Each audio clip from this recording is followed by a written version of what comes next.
Subscribe to Himanshu Arya tutorial and click on the bell icon to never miss an update. इस video में हम लोग asexual reproduction वाले part को आगे बढ़ाएंगे। और देखो, एसेक्सुअल रिप्रोडक्शन में हमने दो ऑलरेडी देख लिया था। क्या क्या देख लिया था? एक हमने फिजन देख लिया था, दूसरा हमने बडिंग देख लिया था। क्लियर है ना? अभी हम तीसरे पे चलते हैं और तीसरा हमारा क्या है? फ्रेगमेंटेशन। आपने लिस्ट तो बनाया था ना, तो टाइम वेस्ट नहीं करते हैं और तीसरे पे चलते हैं। थर्ड वन इज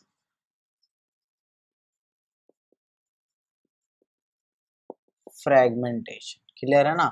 सो तीसरा हमारा क्या है? फ्रेगमेंटेशन है। देखो, नाम से ही समझो, fragments. Fragments means parts. Clear है ना? पीसेस।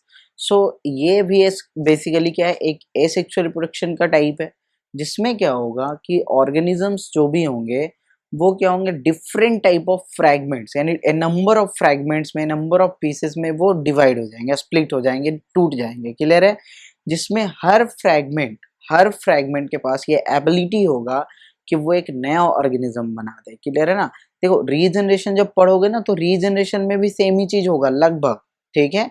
फिर हम उन दोनों में डिफरेंस देखेंगे। पहले बेसिकली हम पहले इन दोनों को पढ़ेंगे सिंपल सिंपल, और फिर इन दोनों के बीच में जब डिफरेंस देखेंगे ना, तभी तुम्हें इन दोनों का ओवरऑल तुम्हें समझ में आएगा। ठीक है? तो थोड़ा सा वेट कर लेना, अगर कंफ्यूजन हो भी ना, तो जब तक फ्रेगमेंटेशन और रीजनरेशन और दोनों का डिफरेंस ना बता दूं, तब तक इन दोनों से क्वेश्चंस अगर दिमाग में आए ना, तो उसे अभी बैठा के रखना। ठीक है? तो देखो, यहाँ पे लिखोगे सिंपल सा, it is a type of या मोड ऑफ, है ना, एसेक्सुअल रिप्रोडक्शन। क्योंकि देखो, यहाँ पे कोई गैमेट वगैरह का प्रोडक्शन नहीं होने वाला। It is a type of asexual reproduction in which the organism, एक मिनट, ये हो क्या जाता है इसे, in which the organism divides into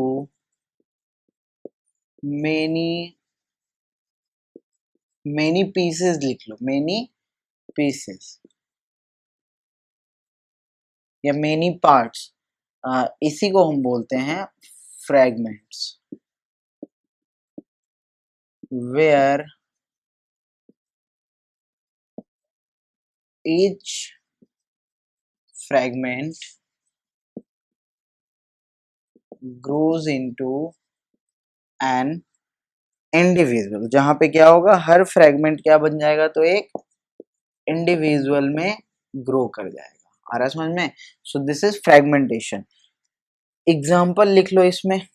example में लिख लेना स्पाइरो गायरा।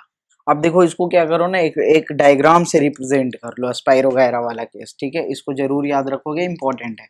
देखो, ध्यान से समझना, क्योंकि नहीं समझोगे तो फिर रीजनरेशन भी नहीं समझ में आएगा और दोनों में डिफरेंस भी नहीं समझ में आएगा, जो कि इंपॉर्टेंट भी है। देखना ध्यान से, इस तरीके से देखो। यहाँ मान लो कि मैंने एक इस तरीके से एक स्पाइरो गायरा बनाया। ठीक है ना? अभी मैं बना रहा हूं।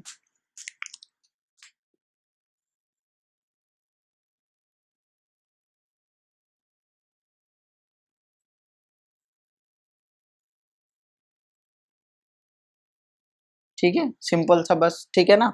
अब देखो, इसमें क्या है? इसमें बेसिकली तुम ऐसे मान के चलो कि इसमें 3-4 अलग अलग सेल्स हैं। जैसे देख लो कि एक, मान लो यहाँ से मैं ऐसे बाउंड्री लगा देता हूँ, है ना, ताकि तुम्हें समझ में आ जाए। ये एक सेल हो गया, ये दूसरा सेल हो गया, ये तीसरा सेल हो गया, और ये चौथा सेल हो गया। चलो यही तक बनाओ तुम। ठीक है? तो ये 4 सेल इसमें हो गए प्रेजेंट। तो ये 4 सेल हो गए इसमें प्रेजेंट। बेसिक से समझो। ठीक है? अब देखो, हर में एक न्यूक्लियस भी तुम चाहो तो दिखा सकते हो। चलो मैं यहाँ पे ऐसे एक न्यूक्लियस दिखा देता हूँ। ठीक है ना? ऐसे इस तरीके से एक न्यूक्लियस भी मैंने दिखा दिया। अब तो क्लियर है ना? अब देखो, मान लो कि ये क्या हुआ ना, कि चार पार्ट में या 2 पार्ट में, चलो इसे मैं डिवाइड कर देता हूँ। यहाँ से क्या हुआ कि ये 2 अलग अलग पार्ट्स में डिवाइड हो गए। ध्यान से देखोगे, यहाँ से देखो, इस तरीके से इसका क्या हो गया? डिवीजन हो गया। आ रहा समझ में? सो देखो, एक इधर, एक इधर, ये 2 क्या हो गए? डिवाइड हो गए। अब दोनों जब डिवाइड हुए ना, अच्छा, ये 4 पार्ट में भी तुम डिवाइड करके दिखा सकते थे, क्योंकि स्पाइरोगैरा का एक स्पेशल केस क्या होता है ना, कि स्पाइरोगैरा में जो हर एक सेल होता है ना is capable of photosynthesis, growth, clear है ना।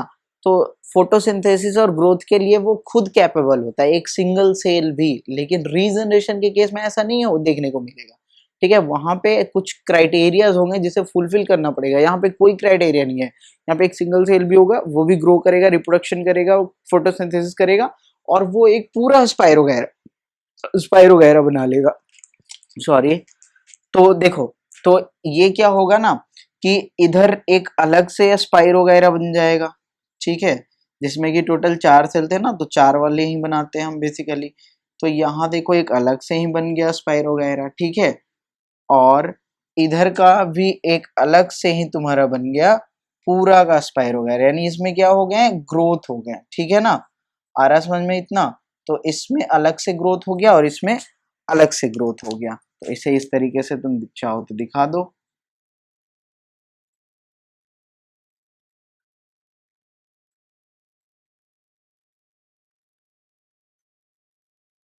ठीक है ना, सिंपल सा बस है।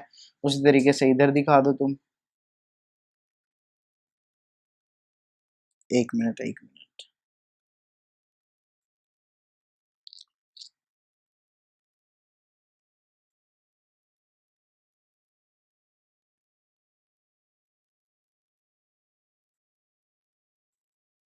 ठीक है, सिंपल सा बस। तो ये एक अलग ही बन गया, ये एक अलग ही बन गया। So this is the case of fragmentation. तो फ्रेगमेंटेशन के केस में क्या हो रहा है, स्पाइरोगैरा में हर एक सेल के पास वो कैपेसिटी है कि वो फोटोसिंथेसिस कर सकता है, वो ग्रोथ कर सकता है, और फाइनली वो एक अलग ही मतलब स्पाइरोगैरा बना सकता है। ठीक है ना, यानी एक अलग ही मतलब ग्रोथ अपना शो कर सकता है। ठीक है, सो इसे नोट बना के लिख लोगे तुम, नोट बना के लिख लो इसे।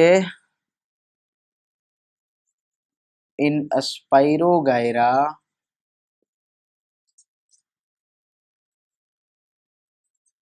each cell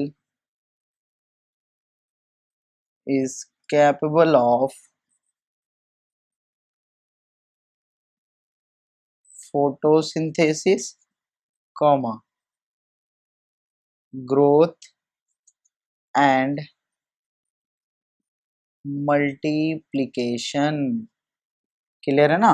तो हर सेल के पास ये कैपेसिटी होती है कि फोटोसिंथेसिस कर सकता है, ग्रोथ कर सकता है, रेप्लिकेशन कर, मल्टीप्लिकेशन या रेप्लिकेशन कर सकता है। ऐसे सेल को पता है हम क्या बोलते हैं, ऐसे सेल को बेसिकली हम स्टीम सेल बोलते हैं। ठीक है ना, जिसके पास की एबिलिटी हो कि दूसरे दूसरे टाइप के भी सेल बना सके बेसिकली। चलो थोड़ी देर में मैं स्टीम सेल भी और डिटेल में समझाता हूँ, अभी रहने दो, यहाँ पे स्टीम सेल को रहने ही दो। तो यहाँ पे बेसिकली तुम्हें फ्रेगमेंटेशन समझ में आ गया होगा। इसे जल्दी से नोट करो, मैं इरेज करके फिर रीजनरेशन समझाता हूँ, और फिर क्या करूंगा, दोनों के बीच के डिफरेंस को बताऊंगा। ठीक है ना, वो ज्यादा इंपॉर्टेंट है। तो इतना नोट कर लिए होगे, मैं इसे इरेज कर देता हूँ। यहाँ हमने फ्रेगमेंटेशन बेसिकली समझा। आगे देखो, ये ब्लू वाले को ना कुछ तो हो गया है, मतलब लिखो ना तो मिटता ही नहीं है।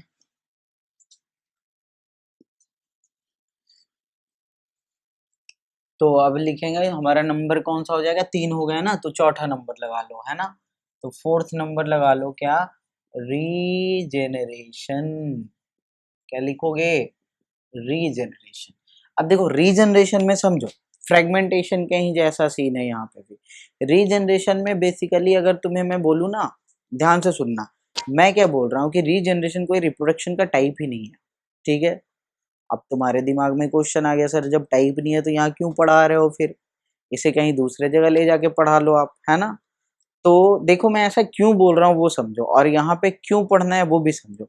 एक्चुअल में रीजनरेशन सच में कोई टाइप नहीं है अगर मेरे नज़र से देखो तो। ठीक है ना, क्योंकि रीजनरेशन में क्या होता है ना, कि ये एक्चुअली किसी किसी ऑर्गेनिज्म में ये एबिलिटी होती है to make up their lost part. जैसे कि कोई किसी एक्सीडेंट में मान लो, या फिर किसी वजह से उसके कुछ पार्ट्स क्या हो गया, डैमेज हो गया। क्लियर है ना, एक्सीडेंट की वजह से या किसी भी वजह से उसके कुछ पार्ट्स क्या हो गए, उस ऑर्गेनिज्म में डैमेज हो गए। अब वो ऑर्गेनिज्म उस डैमेज्ड पार्ट को रीजनरेट कर सकता है, आ रहा है समझ में, दोबारा से जनरेट कर सकता है। उसे दोबारा से मेकअप कर सकता है, आ रहा है समझ में, उसे दोबारा से भर सकता है, उसे दोबारा से बना सकता है। So this is regeneration. लेकिन अब तुम ही सोचो कि क्या किसी एक्सीडेंट पे मतलब बेस्ड होके मतलब हम पड़े रहेंगे कि हाँ कोई एक्सीडेंट होगा तो मेरे पार्ट्स कटेंगे तो रिप्रोडक्शन होगा, ऐसे थोड़ी ना कोई करेगा, समझ रहे हो। सो इस पे कोई ऑर्गेनिज्म डिपेंड नहीं रह सकता। हाँ, ये अगर हो गया तो हो गया बाई चांस, ठीक है। और कुछ कुछ ऑर्गेनिज्म में ये देखने को मिलेगा, ये भी याद रखना। जैसे ये कुछ कुछ ऑर्गेनिज्म में एक्चुअली कर कर वही रहा है, अपने लॉस्ट बॉडी पार्ट्स को वो रीजनरेट कर रहा है, लेकिन उसी उसी को करने के दौरान, उसी को करने के दरमियान उसने क्या किया, एक पूरा कंप्लीट बॉडी ही बना लिया अलग अलग जगहों पे, ठीक है। और इस तरीके से उसने एक तरह से मल्टीप्लीकेशन शो कर दिया, दैट इज रिप्रोडक्शन शो कर दिया उसने। समझो मेरी बात को मैं क्या बोल रहा हूँ। अभी देखो मैं यहाँ पे डायग्राम बनाऊंगा तुम्हें प्लेनेरिया का, तो और भी क्लियर हो जाएगा। चलो इसमें पहले 2 लाइन लिख लो, ठीक है, अभी कहीं जाओगे नहीं, बस समझते रहना, ठीक है। मैं पूरा समझा के ही दम लूंगा, ठीक है ना। तो देखो यहाँ पे, और फिर डिफरेंस भी तो देखना है ना हमें, तो सिंपल सा इसमें लिख लो, it is the ability of certain organisms to make up या regenerate, make up या फिर और regenerate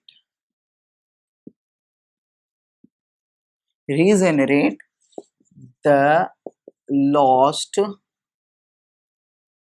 lost body parts, ठीक है।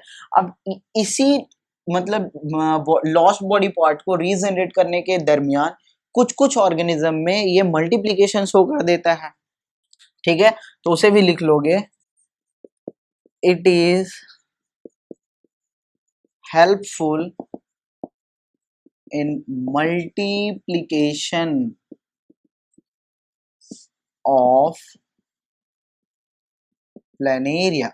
सो यहाँ पे अगर रीजनरेशन का एग्जाम्पल पूछे तुमसे कि कहाँ पे हो रहा है, सो आंसर सीधा सा क्या बताओगे, प्लेनेरिया। अब देखो प्लेनेरिया के केस में क्या होगा, कैसे होगा, इन सारे चीजों को हम समझेंगे, और किस कंडीशन में ये रिप्रोडक्शन कर पाएगा रीजनरेशन के थ्रू, और किस कंडीशन में ये रीजनरेशन के थ्रू रिप्रोडक्शन नहीं कर पाएगा, वो भी मैं समझाऊंगा, ठीक है ना। वो बेसिकली बुक में तुम्हें पढ़ने को नहीं मिलेगा, लेकिन यहाँ पे बस रहो, तुम्हें सब कुछ मिलेगा, ठीक है ना। तो देखोगे यहाँ पे मैंने एक सिंपल सा डायग्राम बना दिया आपके लिए, इसको समझने का कोशिश करो। देखो ये क्या है, ये एक इंडिविजुअल प्लेनेरिया है, आ रहा समझ में।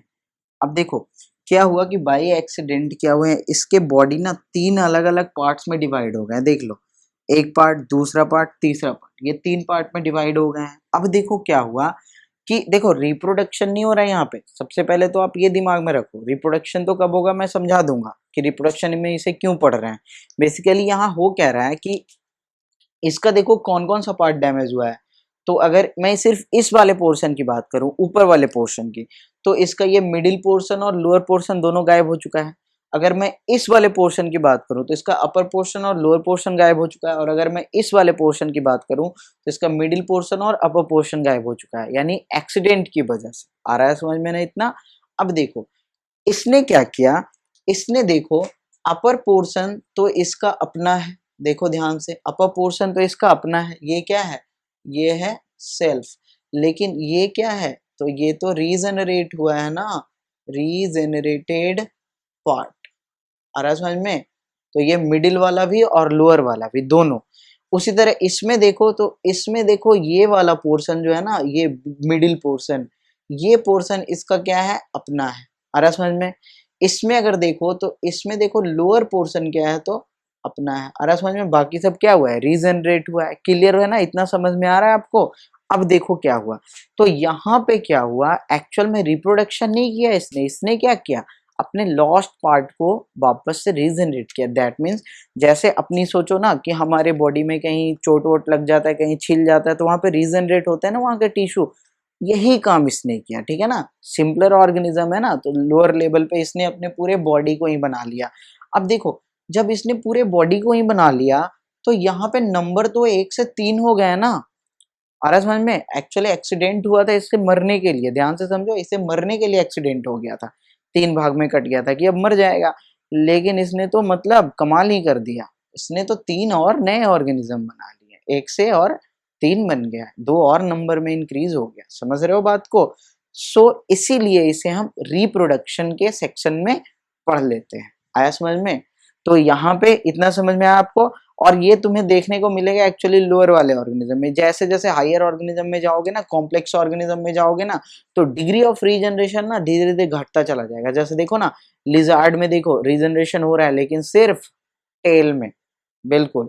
स्टारफिश में भी रीजनरेशन हो रहा है, इकाइनोडर्मेट, क्लियर है ना, वहां पे भी रीजनरेशन हो रहा है। उसके जो ये होते हैं ना, उसके जो आर्म्स होते हैं बेसिकली, है ना, उनमें भी रीजनरेशन हो जाता है। तो बेसिकली यही सब है रीजनरेशन। अब देखो मेन पॉइंट क्या है वो समझोगे।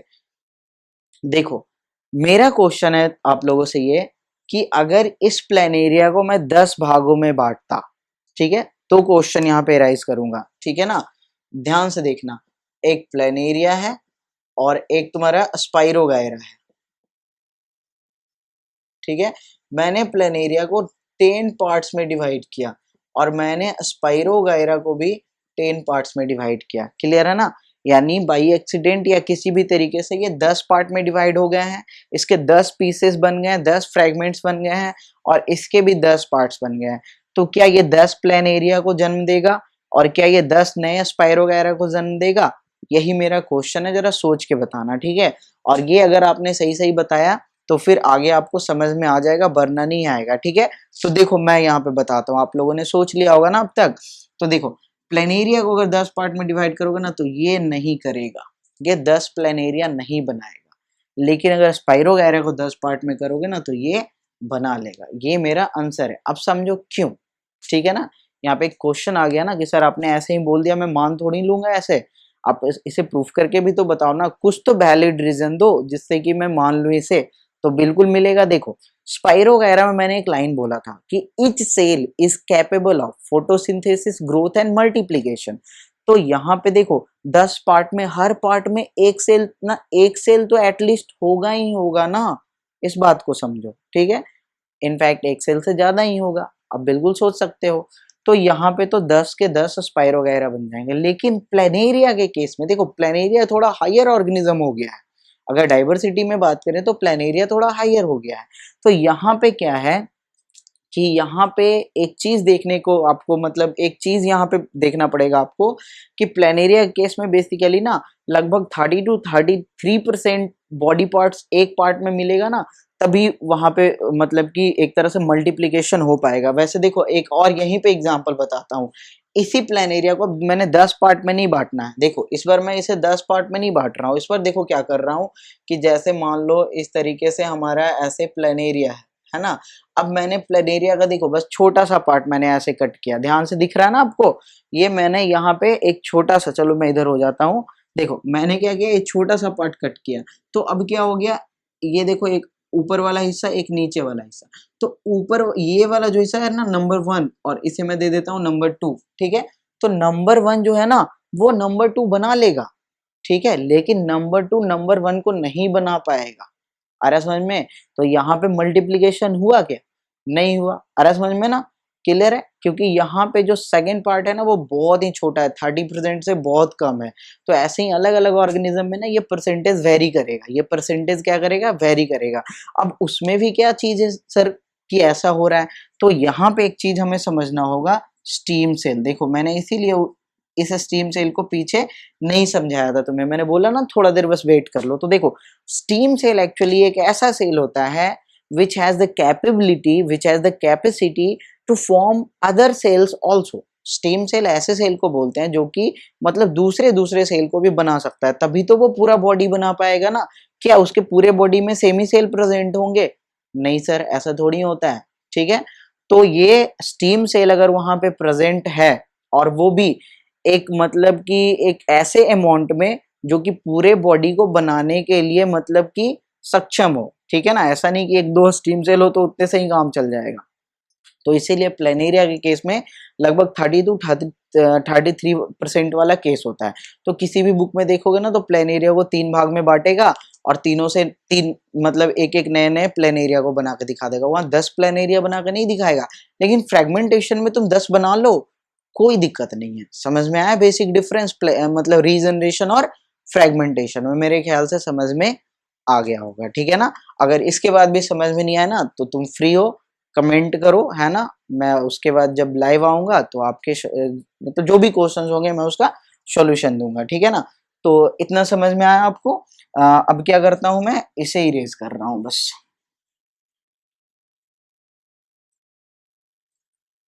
तो यहाँ पे क्या करो, अब हम लोग बेसिकली रीजनरेशन फ्रेगमेंटेशन में डिफरेंस देखेंगे। उससे पहले बस लिख लो स्टीम सेल का डेफिनेशन, है ना? काम देगा तुम्हें। लिख लो, the cell having capability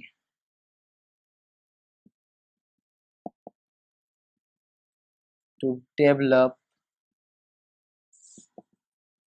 into new cell types, नए नए सेल टाइप्स यानी डिफरेंट सेल टाइप्स में वो कन्वर्ट हो सकता है, डेवलप हो सकता है। ऐसी एबिलिटी जिस सेल के पास हो उसे हम बोलते हैं स्टीम सेल। क्लियर है? तो इतना समझ में आ गया होगा आपको। तो यहाँ पे देखना पड़ेगा, हमें स्टीम सेल का प्रेजेंस देखना पड़ेगा, ठीक है ना? तभी वो पूरा ऑर्गेनिज्म बना पाएगा, और उसमें भी कुछ परसेंटेज का इशू है, ठीक है?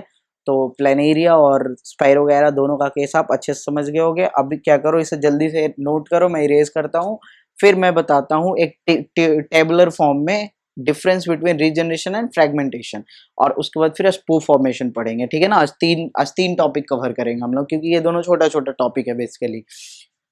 तो इसे मैं इरेज करता हूँ।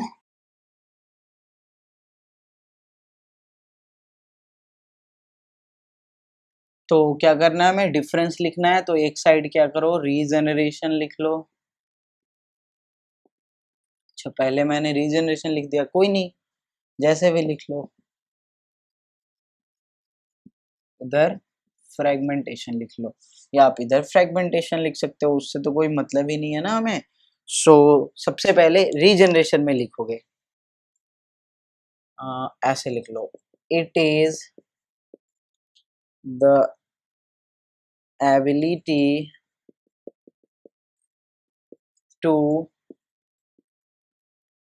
Repair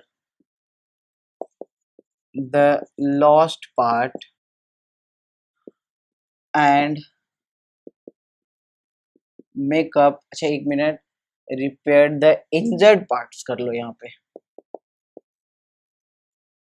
injured part and make up the lost part, ठीक है ना?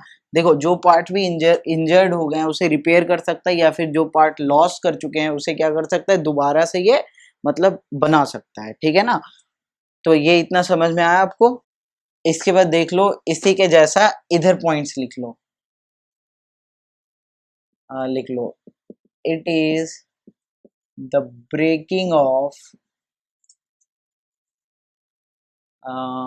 organisms into different functional parts. देख लो यहाँ पे ध्यान से, डिफरेंट पार्ट्स में डिवाइड हो रहा है, लेकिन वो सारे पार्ट्स क्या है, फंक्शनल है, क्योंकि उनमें क्या है, स्टीम सेल का प्रेजेंस है बेसिकली। सिंपल सा, इतना समझ में आया ना आपको? नेक्स्ट लिख लोगे,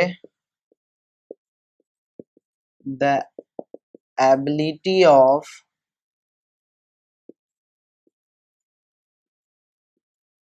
regeneration depends on the occurrence of stem cells. Stem cells के अक्रेंस पे डिपेंड करता है कि कितना अमाउंट में प्रेजेंट है वहां, और वो क्या वो सफिशिएंट है पूरा बॉडी को बनाने के लिए, मतलब पूरा नहीं, मतलब जितना बॉडी लॉस्ट हुआ है उसे बनाने के लिए। जैसे अभी मैंने देखा था ना कि एक मैंने एग्जांपल में क्या किया था, सिर्फ उसका टेल काटा था, वो भी छोटा सा, यानी सिर्फ मान लो कि 5% पार्ट काटा। तो जो 95% वाला पार्ट है ना, वो तो 5% बना लेगा क्योंकि उसके पास एनफ स्टीम सेल है, लेकिन जो 5% वाला पार्ट है उसके पास एनफ स्टीम सेल नहीं है, कि वो पूरा 95% दोबारा से बना सके। सो वो तो नहीं बना पाएगा, लेकिन वो वाला पार्ट बना लेगा। ये वो क्या हो रहा है, समझ रहे हो ना? हैं? कि फिर बाद में बोलोगे सर अब वो करके निकल जाते हो, है ना? मैंने समझा दिया इसलिए बोल रहा हूँ, ठीक है? तो यहाँ पे समझ गए, the ability of regeneration depend on the occurrence of stem cell. लेकिन इधर क्या है, each and every cell is capable of growth, multiplication, जो भी है, फोटोसिंथेसिस, ठीक है ना? सो यहाँ लिख लो, each and every cell of fragment is capable of क्या, photosynthesis, comma, और multiplication and hence causes growth of fragments. यानी जिस भी फ्रैगमेंट का वो पार्ट होगा ना सेल, उस फ्रैगमेंट में क्या करवाएगा, तो ग्रोथ करवाएगा। सॉरी, इतना समझ में आया आपको? नेक्स्ट पॉइंट लिख लेना, it occurs in more advance organism. यहीं पे लिख लेना, इन कॉम्प्लेक्स ऑर्गेनिज्म, या ठीक है सिंपल सा लिखो, in complex organisms the degree of regeneration is low. जैसे बताया ना, स्टारफिश का कुछ ही पार्ट डिवाइड वो रीजनरेट कर रहा है, और तुम्हारा ये लिजार्ड में देख लो, क्लियर है ना? तो ये सब, और लास्टली लिख लो एग्जाम्पल में रीजनरेशन में तुम प्लेनेरिया लिख लो, क्लियर है? इधर भी लिख लोगे पॉइंट एक, it occurs in organisms having simple structure, और यहाँ पे एग्जाम्पल में लिख लोगे स्पाइरोगाइरा, ठीक है ना? तो इतना हो गया, ये तुम्हारा बेसिक डिफरेंस हो गया रीजनरेशन और फ्रेगमेंटेशन में, जिसमें जो सेकंड पॉइंट है ना, वो कुछ ज्यादा इंपॉर्टेंट है। बेसिक पॉइंट तो वही है, ठीक है? इतना आपको क्लियर हो गया होगा, इसे जल्दी से नोट कर लो, ठीक है ना? इसके बाद हम क्या देखेंगे, इसके बाद हम देखेंगे स्पोर फॉर्मेशन। जल्दी से नोट करो, मैं साइड हो रहा हूँ। चलो अभी से इरेज कर लो, तुम मत करो, मैं कर रहा हूँ। क्लास में होते हैं ना, यही फायदा है ऑनलाइन वालों का। नहीं, क्लास में होते तो सर लोग बोलते हैं ना, चलो जी डस्टर पकड़ो, जाके बोर्ड साफ करो, है ना? करवाते थे ना तुमसे भी। और खास करके जो क्लास मॉनिटर होते हैं, उनसे तो कुछ ज्यादा ही नहीं, मतलब यही काम रह गया। सर नहीं है तो बच्चों के नाम लिखो, है ना? उसके बाद सर है तो सर की खातिरदारी करो, ठीक है? तो यही सब बस चलते रहता है, ठीक है ना? मैं भी अपने स्कूल टाइम में ना बहुत बार मॉनिटर बना हूँ, इसलिए सारे एक्सपीरियंस मुझे भी है, तो आपको भी एक्सपीरियंस होगा ही, है ना? तो चलो अच्छा है ना, अभी तो ऑनलाइन चल रहा है बस, अच्छा है, सारे कामों से फुर्सत मिल चुकी है ना? छुटकारा मिल चुका है। चलो कोई नहीं, देखते हैं अब हम लोग क्या देखेंगे इसके बाद, स्पो फॉर्मेशन देखेंगे, ठीक है ना? तो नंबर क्या हो जाएगा, कितने नंबर पढ़ लिए हम लोग? 4 पढ़ लिए ना, 5वां हो जाएगा। हाँ 7 पढ़ने थे ना, तो 5वां हो जाएगा। 5वां लिख लो, स्पोर फॉर्मेशन। और देखो, ये एक्चुअली आज का लास्ट टॉपिक है, फिर बाकी का जो हमारा बच जाएगा ना, वेजिटेटिव प्रोपगेशन और माइक्रो प्रोपगेशन, उसे हम नेक्स्ट वीडियो में कवर अप कर लेंगे, ठीक है? तो स्पोर फॉर्मेशन में लिखना, लिख लो, it is a process of reproduction, चाहो तो एसेक्सुअल रिप्रोडक्शन लिख सकते हो, है ना, by formation of unicellular spores commonly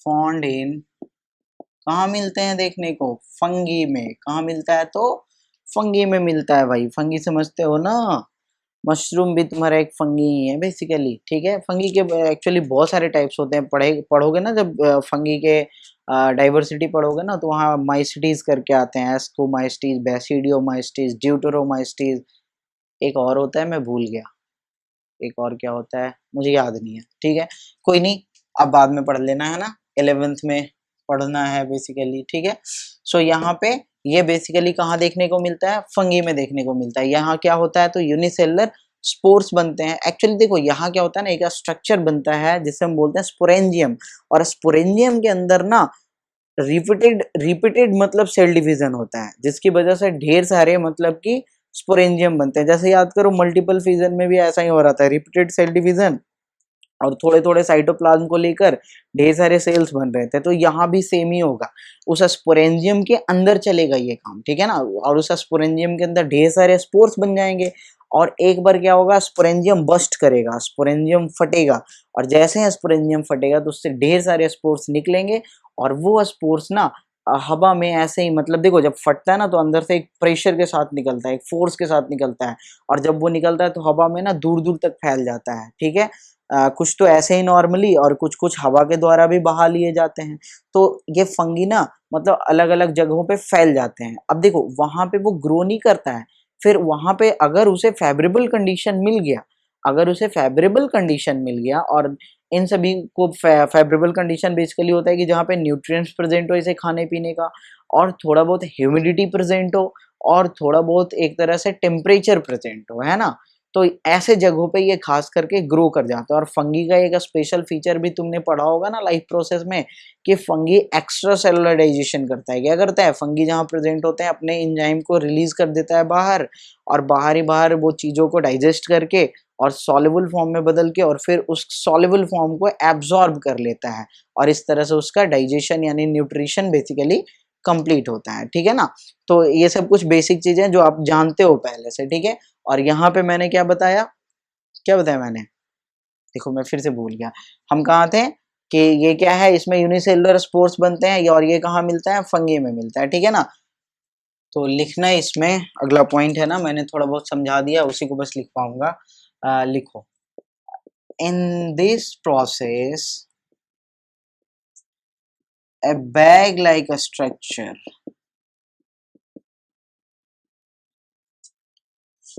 is formed known as a sporangium, known as a sporangium, ठीक है। तो यहाँ पे क्या बना तुम्हारा, स्पोरेंजियम बना। नेक्स्ट इसी में लिखते चलोगे, inside the sporangium nucleus divides repeatedly, repeatedly, ठीक है ना, यानी बार बार, to form a number of, क्या बनाएगा, न्यूक्लियाई। आगे इसी में लिखना, each nuclei with a little amount of cytoplasm forms the spore. ये क्या बना लेगा तो स्पोर बना लेगा। अब यहीं पे समझो, जैसे स्पोरेंजियम फटेगा ये स्पोर निकलेगा, और फिर नया इंडिविजुअल का जन्म देगा, ठीक है ना। तो इसे लिखना इस तरीके से लिखोगे, पैराग्राफ चेंज कर लेना है ना, ऐसे लिख लो, एज द स्पोरेंजियम, स्पोरेंजियम वही जो बैग लेगा स्ट्रक्चर है, एज द स्पोरेंजियम बस्ट, जैसे ही फटेगा, जब अंदर भरता चला जाएगा तो फट जाएगा। जैसे भी होता है ना, पाप का घड़ा जब भरता है तो फट जाता है ना, सुने हो ना? तो ऐसे ही यहाँ पे भी है। यहाँ पे जब ढेर सारे स्पोर्स भर जाएंगे ना तो ये भी फट जाएगा, ब्लास्ट हो जाएगा, ठीक है।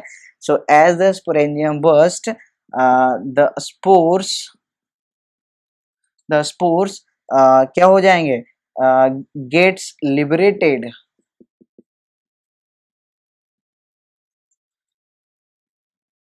एंड एंड क्या हो जाएगा, एंड स्प्रेड क्या, नियर बाई। तो आसपास में क्या होगा, फैल जाएगा। और ये हवा के साथ साथ दूर तक भी लेके जाए जा सकते हैं, क्लियर है ना? तो यहाँ कंफ्यूज नहीं हो गए। तो आसपास या दूर दूर तक, ठीक है ना? And grows into a new individual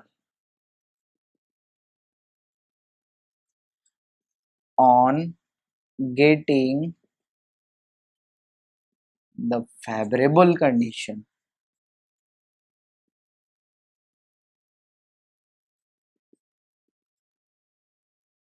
जैसे ही फेवरेबल कंडीशन मिलेगा तो ये क्या होगा, एक नया ही क्या बना लेगा, इंडिविजुअल बना लेगा, ठीक है, एक नया फंगी बना लेगा बेसिकली।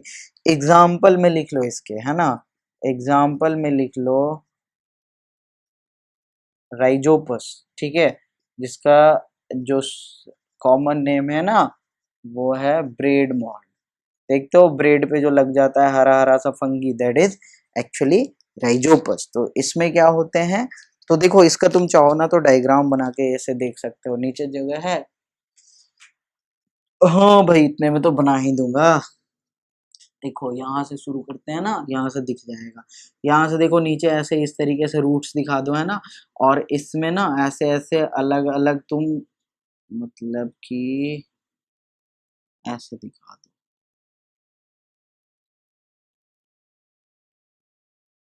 और इसी में देखो इस तरीके से जो बनता है ना, सो यही है तुम्हारा स्पोरेंजियम। ये जो बना हुआ है ना, दिस इज व्हाट, स्पोरेंजियम। अब इसी स्पोरेंजियम का अगर अंदर का स्ट्रक्चर देखो तो इसमें ढेर सारे क्या होंगे, स्पोर्स प्रेजेंट होंगे। आ रहा है समझ में? इसमें ढेर सारे स्पोर्स प्रेजेंट होंगे, क्लियर है ना? और जैसे ही ये बर्स्ट होगा तो इससे स्पोर्स क्या होंगे, हवा में बिखर जाएंगे, ठीक है। और ये जहां भी गिरेगा, मान लो यहाँ गिरा, तो यहाँ पे ये क्या करेगा, एक अलग ही मतलब स्ट्रक्चर बनाना शुरू कर देगा, ठीक है। यहाँ पे ये अलग से ही ग्रो हो जाएगा, ठीक है ना? तो बेसिकली यही है तुम्हारा स्पोर फॉर्मेशन, और this is also a mode of asexual reproduction. तो इसमें हमें इतना ही पढ़ना था बेसिकली, है ना? इतना तक समझ गए होगे आप, है ना? कि यहाँ पे क्या हो रहा है, स्पोर फॉर्मेशन हो रहा है। और स्पोर फॉर्मेशन में स्पोर क्या होता है, यूनिसेलुलर होते हैं, बनते हैं कहाँ, बेसिकली फंगी में बनते हैं। इसमें एक एग्जांपल देखो राइजोपस है। कुछ कुछ ना बेसिकली बैक्टीरियाज वगैरह भी होते हैं, कुछ कुछ प्रोटिस्ट भी होते हैं ना, उधर भी तुम्हें देखने को मिल जाएगा स्पोर फॉर्मेशन। तो वो सब मैंने लिखा नहीं है क्योंकि हमें पढ़ना नहीं है, बेसिकली बेसिकली हमें फंगी का देखना है, ठीक है। अब देखो फंगी में एक चीज और यहीं पे समझ लो, कहीं कहीं तुम्हें पूछा जा सकता है, फंगी में दो स्ट्रक्चर आ जाते हैं कहीं कहीं, दिख रहा है ना आपको? चलो मैं दूसरे कलर से इसे लिखता हूँ। देखो वो स्ट्रक्चर क्या आता है ना, कि एक तो आ जाता है जैसे माइसेलियम, एक आ जाता है माइसेलियम, और एक आ जाता है हाइफी, या राइजोइडल हाइफी, ऐसे करके आते हैं। तो ये एक्चुअली होते क्या हैं, तो देखो जैसे मान लो यहाँ पे समझना, इसे इसे तुम मिटाओ, यहाँ पे मैं नया से बनाता हूँ। जैसे देखो यहाँ एक स्पोर आया, ठीक है। तो मान लो कि यहाँ से, जैसे यहाँ तो मैंने छोटा छोटा दिखा दिया था ना, इसे एक को तुम देखो इस तरीके से बड़ा करके, ठीक है ना? तो ये एक स्पोर है। तो इसी स्पोर से ना जब जर्मिनेशन शुरू होगा तो इस तरीके से मान लो इसमें ऐसे ब्रांचिंग निकलेगा, और फिर इसमें भी ऐसे करके ब्रांचिंग निकलेगा, और भी ब्रांचिंग निकलता चला जाएगा। आ रहा है समझ में? तो यही तुम्हारा क्या होता है, माइसेलियम होता है। इसी को क्या बोलते हैं, माइसेलियम, ठीक है। और फिर धीरे धीरे ये बड़ा होता चला जाएगा, तो कुछ धीरे धीरे रूट्स की तरह फॉर्मेशन करना शुरू कर देगा नीचे, and these are called hyphae basically, ठीक है ना? तो माइसेलियम से फिर निकलते हैं हाइफी, माइसेलियम से ही निकलते हैं हाइफी तुम्हारे, या राइजोइडल हाइफी बोलते हैं, ठीक है ना? और ये स्पोरेंजियम हो गया। और स्पोरेंजियम को बियर करने वाला ये जो ब्रांच होता है ना, ये जो ब्रांच इसको बियर कर रखा है, इसे भी कुछ बोलते हैं, इसे बोलते हैं बेसिकली, इसे बोलते हैं स्पो सॉरी स्पोरेंजियोफोर, स्पोरेंजियोफोर बोलते हैं, ठीक है ना। और नीचे तुम्हारे राइजोइडल, नीचे तो दिख नहीं रहा होगा है ना, पता है ना मुझे, हाइफी, ठीक है। और वो क्या है तुम्हारा, तो माइसेलियम वो बना, ठीक है ना। तो बस इतना ही हमें देखना था, ठीक है। इतना तुम समझ गए होगे। देखो यहाँ पे एक क्वेश्चन समझो कि अगर कोई ऑर्गेनिज्म स्पोर फॉर्मेशन से रिप्रोडक्शन कर रहा है तो इसका क्या एडवांटेज है, जरा इसके बारे में सोचना, और हो सके तो इसके बारे में लिखना तुम अपने नोटबुक में, ठीक है ना। यानी कि यहाँ पे चाहो तो क्वेश्चन बना के लिख लो कि how an organism is benefited if it reproduce by the means of spore formation, ठीक है। और इसका आंसर खुद करोगे, इतना तो पढ़ लियो तो इतना तो जरूर मतलब आ जाना चाहिए कि इसका आंसर हो जाना चाहिए तुमसे, ठीक है ना। तो अगले सेक्शन में हम क्या करेंगे, वेजिटेटिव प्रोपगेशन को कंप्लीट करेंगे और साथ ही साथ माइक्रो प्रोपगेशन को भी एक साथ कंप्लीट करेंगे, यानी नेक्स्ट लेक्चर में हमारा एसेक्सुअल रिप्रोडक्शन कंप्लीटली खत्म, ठीक है। एसेक्सुअल, हाँ एसेक्सुअल खत्म हो जाएगा, फिर सेक्सुअल चलेंगे कहाँ, फ्लावर मतलब प्लांट में चलेंगे, फिर प्लांट को खत्म करेंगे, एनिमल में चलेंगे, यानी नेक्स्ट वीडियो में हमारा सेकंड पोर्शन खत्म हो जाएगा। नहीं तो देख रहे हो कितने मतलब, देखो स्लो स्लो ही पढ़ रहे हैं, स्पीड में नहीं है भाई हम लोग, ठीक है। लेकिन मैं जैसा कि मैंने पहले ही बताया था, शुरू के जो 2 चैप्टर है ना वो थोड़े मतलब लेंदी वाले हैं, अब बाकी का जो है ना नॉर्मल एकदम चलेगा, स्पीड में चलेगा, आराम से भी चलेगा, स्पीड में भी चलेगा, ठीक है ना। तो इसे जल्दी से नोट कर लो और फिर हम लोग मिलेंगे अब कल।